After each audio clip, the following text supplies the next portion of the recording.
Hello everyone, তো আজকে আবার একটা ছোট মিনি ব্লগ তোমাদের সাথে শেয়ার করলাম। তো তোমরা তো সবাই জানো আজ ছিল বুদ্ধ পূর্ণিমা। তার জন্য সকালে ঘুম থেকে উঠে চলে গেলাম ফ্রেশ হতে, ফ্রেশে এসে তারপর রেডি হয়ে গেলাম। রেডি হয়ে আমরা 4জন বেরিয়ে পড়লাম যাবার জন্য। আর আজকে সকাল থেকে এতটাই বৃষ্টি পড়ছে যে পুরো দিনটা পুরো মেঘলা করে রেখে দিয়েছে, তো একটুকু রৌদ্র ওঠেনি।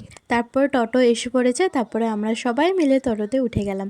তো আমাদের ঘর থেকে আমাদের মন্দির বেশি ডিস্টেন্স না, 10-15 মিনিটে আমরা মন্দিরে পৌঁছে যাই। তারপরে বেরিয়ে পড়লাম আমরা 4জন মন্দিরে যাবার জন্য। আর আমার এই ছোট ছোট মিনি ব্লগগুলো তোমাদের কেমন লাগে আমাকে কমেন্টে জানাবে, আর আমার পাশে সব সময় তোমরা থাকবে। আমার এই ভিডিওগুলো তোমাদের ফ্রেন্ডের সাথে শেয়ার করে দেবে। টাউনটা এতটাই সুন্দর, কিন্তু মাঝখানে মাঝখানে পুরো বৃষ্টি হয়ে পুরো জল জমে গেছে। তারপরে পৌঁছে গেলাম আমরা হলো মন্দিরে। মন্দিরে পৌঁছে তোমাদের সাথে ভিডিওটা পুরোটা শেয়ার করতে পারিনি, আধাটা শেয়ার করেছি। তো নেক্সট পার্টে পুরো ভিডিওটা শেয়ার করব। বাই।